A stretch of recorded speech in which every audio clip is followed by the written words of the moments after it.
Hey guys, guess who's getting down and dirty now? The DEA at the Atlanta airport. I watched Investigate TV Plus the other day, and you're about to see what I saw. First off, if you know anybody that's traveling with large amounts of money in the United States, it's completely legal to travel domestically with as much money as you want.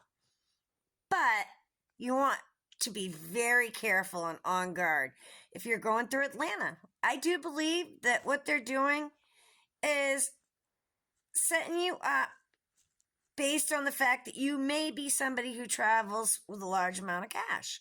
The reason why I believe this is because there's a thing called civil asset forfeiture, where they can take your money based on the fact that they think it may have somehow, in some way, been involved with drugs. And even if you're not found with any drugs, they keep your money. And then your money has to go to court and defend itself. Not you. Your name's not on the ticket. Your money is. So anybody traveling that's doing the legal thing, here's one for you. Check this shit out. There are still a few bad eggs in our system.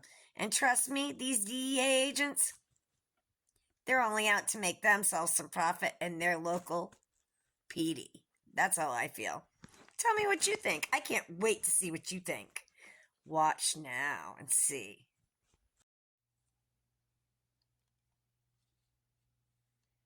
You're watching Investigate TV Plus. Accusations of profiling and thousands of dollars seized from travelers at the world's largest airport. There are no laws against carrying any amount of money on a domestic flight, but some airline passengers have been randomly searched and even had money taken by federal drug agents without being placed under arrest or charged with a crime. It's called civil asset forfeiture, and according to the ACLU, it allows law enforcement officers to seize and keep any property they allege is involved in a crime. Investigator Brendan Keefe exposes how these warrantless searches work in Atlanta and why it's so difficult to get the money back.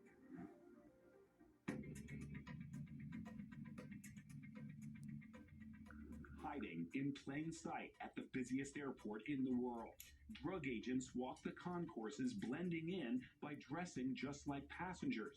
This is a DEA task force officer scanning passengers boarding a flight for Los Angeles. There's another. How do we know who they are? Because we use the same tactics to investigate them after several passengers said they were targeted for warrantless searches at the gate or on the jet bridge. I'm a random search class, so he says. So there's white folks, and I'm the random search. Hollywood actor John Ellie was stopped by Clayton County officers while boarding a flight to L.A. What, you here in Atlanta? Yep. How long were you here? Doesn't matter. Why are you asking me all these silly questions? Check my bag, do what you gotta do with him so I can get out of here, please. The narcotics officers didn't find anything, but kept asking questions of the Emmy-winning actor. When you purchased your ticket? Don't worry about it, man. Just supposed to call, check my bag so I can get out of here, please. I just asked you. Thank you. That whole thing is just so humiliating. Like, who thinks this is a proper way to treat anyone? Tabari Sturdivant is an Atlanta-based film director who was also flying to L.A. when agents stopped him at the departure gate. All my life, I pride myself on being an upstanding citizen, and you still do this to me. I'm clean, like, I'll comply, but, like, why me? Drug agents searched Tabari's bags in the boarding area in front of other passengers, some recording on their phones. I'm thinking more about, making this plain that I'm even thinking about my rights at this point. Is that part of their strategy, you think? I think it's 100%. Records show that DEA and local police rarely find any drugs or make arrests during what they call cold consent searches at the gate. I see the finish line to get on the plane. Everybody knows that feeling of getting, right at the door or getting on the jetway when you get blindsided. I'm like, man, I got to get on this flight. And they were like, if you let us do our job, I'll make sure you get on your flight. So I'm like, oh, do what you got to do. They didn't find anything suspicious in Tabari's bag. So what were they looking for? He just is like, are you high?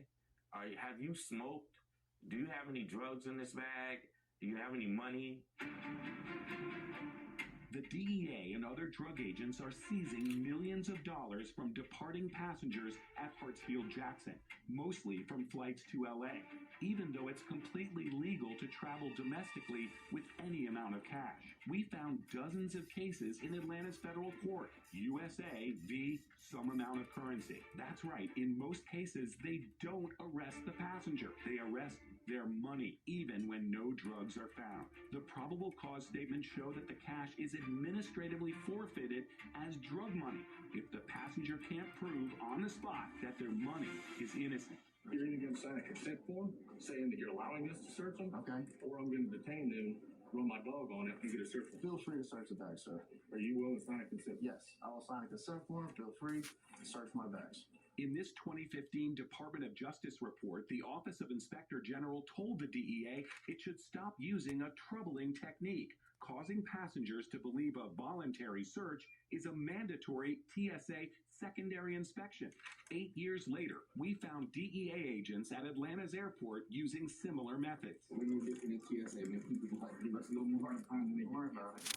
He just approached me and he asked me for my ID. He didn't state who he was. He just asked me for ID. And I thought he was a Delta agent. He had airport credentials on. And so I gave it to him immediately. I thought this was how I was going to get on the plane or something. I don't know. The drug agents may be in plain clothes, but they're not undercover.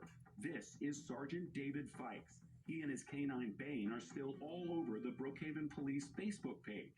Since Fikes was assigned to the DEA task force at the airport last year, records show he's been involved in seizing more than $1 million in cash. His police department has received a 9% cut of that money, more than $100,000, even though Brookhaven PD is nowhere near the airport. If we have the ability to walk up to, say, Officer Fikes or to any one of these agents in the airport, what would you like us to ask them? How would you feel if somebody did this to you? How would you feel? We found Fikes and other plainclothes DEA task force officers by going to departure gates for LA flights. They stopped passengers at the boarding door, asking to see their documents before going through their carry-on bags. The searches we watched came up empty. The drug agents cased 3 different gates in Concourse A, blending in with passengers while we observed from a standoff distance. But it didn't take long before the task force officers spotted our phone and camera. Once they sat down, it was time for a cold consent interview of our own. Hey there, I'm with the news. You're Sergeant Fikes, aren't you? I'm with Atlanta News First. Okay. How many innocent people do you have to search before you find what you're looking for? I've got nothing to say to you. Another officer was behind me, out of sight, over my shoulder, giving hand signals to Fikes as I asked him questions. What about Sabari Sturdivant? Do you remember him? No? Took everything out your bag and put it all around in front of everybody and made you look like a criminal. Like, how would you feel, Officer Fikes? Why do people have to prove themselves innocent? You got nothing to say to these people? In March 2017, the U.S. Justice Department's Office of the Inspector General reported that over the last decade, the DEA returned confiscated money just 8% of the time. The DOJ says part of the reason more money isn't returned might be not everyone tries to get the money